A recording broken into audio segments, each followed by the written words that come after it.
Good people, what's up? Let's look alive. You know what time it is. Turn the volumes up. Another episode of the number one show here in SimWorld. This is BLAZIN Takes. I'm, of course, Rick Blaze, and I'm joined by my beige brother, Siege. How we doing today? Hump day, baby. We made it to hump day. We're feeling good. Got a lot of stuff going on. Really, still thinking about Renzo Bryant taking on the entire Gulf Coast lockdown roster in the threads last night. That one really got me good with some good entertainment. So, having a good day. Yeah. Just thinking about that all day. So, we're going to move on in our Neo region previews. We've got a couple of really interesting. Before we get to that, Siege, I say just that was. Yeah, I immediately called Yells, man, when I was looking at the threads of you last night, and that boy said Kai feelings. That got me, bro. Kai feelings. The terrible thing for Kai is that one's gonna stick. Yeah. He's not gonna be able to say anything without somebody calling him Kai feelings now. Yo. You know how you in school and something you do at school and something kind of sticks. It really is good, bad, and different. You know what I mean? Yep. This feels like one of those moments where it's like, yo, I had, yo. All right, move on. Yo. Yeah. No, but for real. All right. So first team we got on the docket, we got Cascadia. Interesting team. We know they everyone seems to forget, but at one point they lost Coach Isaiah Pope. Coach Pope came back though, so he's there. They lost Arthur Lattimore. At first you're like, where are they going to go? What are they going to do? Well, he retooled pretty well. I would even say the roster looks better this year than it did last year. You got Tyree Wells, who was, I would argue, the most highly touted recruit coming into SimWorld Prep this year, other than a Cooper Flagg or Dylan Harper. Tyree Wells, he's big time. I think he's going to be one of their focal points. They also brought in from across Seattle, Kevon Jackson. I think those are those are going to be their two focal points. But even around them, you got guys, Daniel Irvin, another pretty highly respected recruit coming in, and returning Tyshawn McGrady, who's a great player. So they've got a lot of stuff going on. My big question is, what exactly is the game plan here for this team? Because they also got Jetson Holiday who can shoot. He's going to be their sharpshooter. They've got a couple other guys. K Dozier is a dog, but it's what is the focal point, and what are you running with this team? Let me tell you something, Steve. I've been dreading having to talk about this team for a couple of reasons. I know what they should run. I know what I think they should do. But based on what I've been seeing in the scrimmages, I'm not liking what I'm seeing. I have to be honest. The best player on their team, so by far, should be Tyree Wells. But I'm going to be honest. Based on what I've seen in the scrimmages, now things can change. But based on strictly what I've seen during the scrimmages, the best player is going to come out on that team is going to be Daniel Irvin. You think? Yeah, and I don't, and I didn't mean, and that shouldn't be the case. But when I'm watching the scrimmages, now again, coaches still have time to adjust their game planning, and maybe those things have already been happening. But I've seen them scrimmages. It's maybe about a week or so old now. But I watched the ultimate driving machine. The guy I've been pumping up since he got here, Tyree Wells. I watch him go into the paint. Steve, listen to me very closely. I watch him get into the paint and stood there and not call for the basketball in the post. Oh, no. Oh, my God. Oh, no. Several times. Oh, he got no. in the paint. All 6'9", 211 pounds of them. Got in the paint and did not call for the ball in the post. My brother, what is we doing? And I'll tell you what, that's a concern.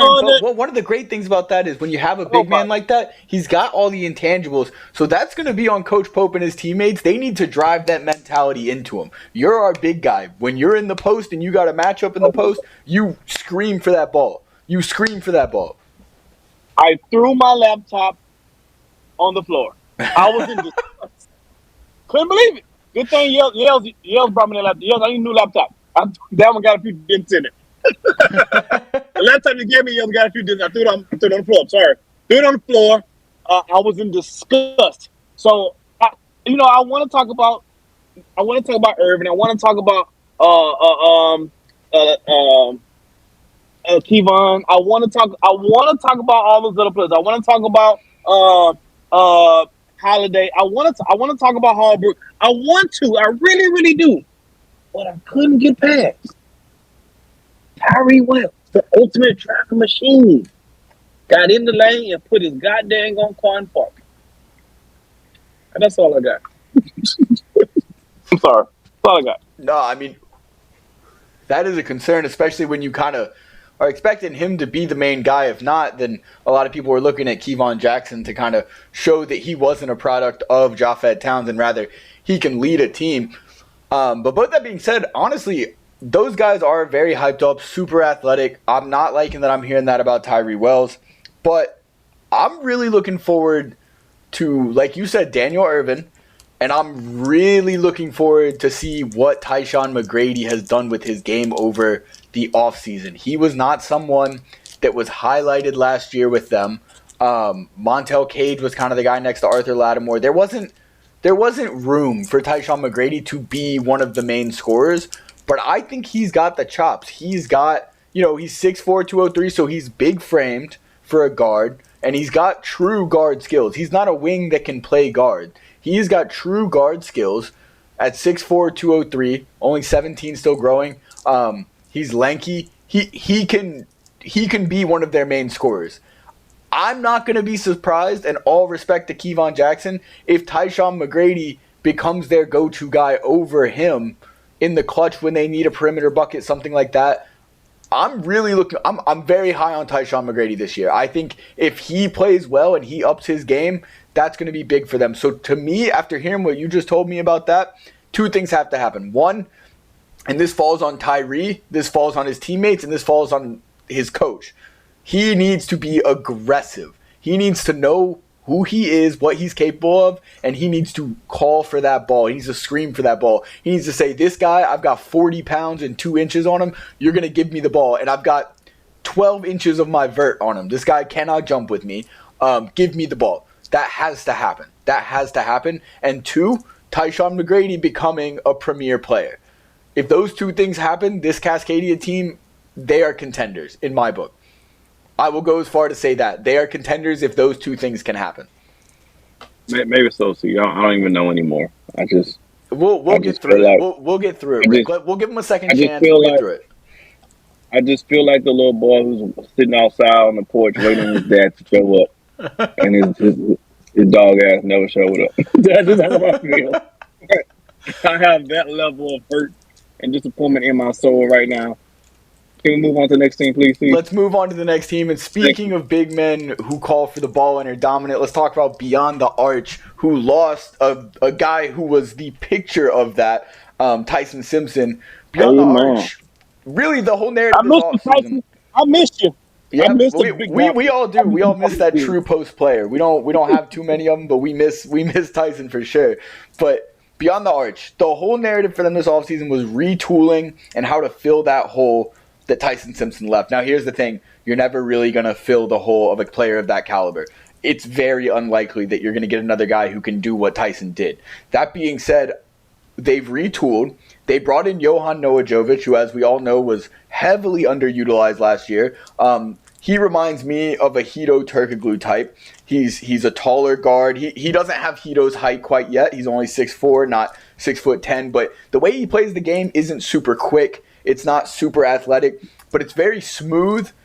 It's smooth while also being not so smooth to watch. But he gets to the bucket. He plays very calm, plays with pace. I see him being kind of their facilitator this year for the most part. He can play off guard, but I think he's going to be a big part. And then another guy, Daniel Horry, coming back. He was one of the better shooters in the league last year. He's back. We're assuming he's upped his game. He's going to have a bigger role. Without Tyson Simpson there, he might have to up that scoring output. And then a lot of guys are really high on what they saw from Paul McAdams in scrimmage. This is a 7-footer who can stretch the floor. He can shoot. To me, the question is, what does his inside game look like? Now, if they have a different answer, maybe they're not looking for him to be an inside presence. But A 7-footer who can shoot is an asset, however you look at it. Yeah. Now, conversely to what I just talked about for Cascadia, I actually love this Beyond the Arch team. I have to give a start off giving a shout out to the coach, Coach Little. I don't know how you pronounce it, but that guy. Because instead of trying to recreate what they had last year with Tyson Simpson, he went completely a different direction, and I respect it, and I actually love it. And he got the guys to fit his point. I think he's going to run a spread offense type of system because he got a bunch of guys who love to shoot the ball. You got you got Ori, you got McAdams, you got Noah Jovic. He got some guys who can put the ball in the basket. And also with the big guy like McAdams, he's going to be able to kill the other bigs away from him. Well, if you don't follow him away from the basket, you're going to get torched. Now, as far as McAdams being the next big thing, that's cap. Cut that out. He's okay. Okay, let's not go too crazy. Look, if y'all want to know the real, just come holler at me. I'm gonna give y'all the real. He can shoot. Don't get that twisted though. He will shoot the brakes off of you, but he's not really active in the post like that. He's not really, dominant defensively or anything like that. So those things he doesn't really have in his bag right now. Don't mean you can't grow into those things, but he doesn't possess that right now today. But he will shoot the pants off of you if you're not ready. So I like the way this team is constructed. I think this team is going to surprise a lot of teams this season, and I think they're going to be probably within the top 10 of scoring this year as a team. I'm there with that. I'm there with that. And they got guys who can on any given night can pull it up and fill it up. So I like what Coach is doing. I like the way he has his roster structured. But let's just relax on the McAdams talk because relax on that, please. So here's my thing. If you're a roster watcher, stat watcher, that kind of thing, and you're going into the season seeing another 7-footer beyond the arch and you're looking for him to be at all similar to what Tyson Simpson was, you're gonna be disappointed. And that's no slight on him. There's nobody in the league who can recreate what Tyson Simpson was right now. Nobody. There's not someone in the league who I'm looking at saying he might be able to do what Tyson did. It's not a thing. But like you said, they retooled. Noah Jovic, similar to Tyshawn McGrady to me, is a guy I'm looking to really shock some people this year and remind them how talented he actually is. Because this guy was in the top 40, most of the year he was in the top 30, 25 of the composite rankings as a sixth man who really didn't get that many opportunities. And you want to know why he was always thought of so highly? Because the kid can hoop. He's a high IQ player. He knows how to play basketball, and he's talented. And I think we're going to see him by the end of the season. It's not going to be, Noah Jovic with a decent ad. Noah Jovic is going to be a top guy in the league. Now, do I think he'll be top 10? Probably not. Do I think he'll be top 15? Maybe. I think that's his ceiling. But we're going to see this guy now that he's got the keys to a team and a lot of guys to facilitate the ball to. He's going to look good. And I agree, Beyond the Arch is a sneaky team.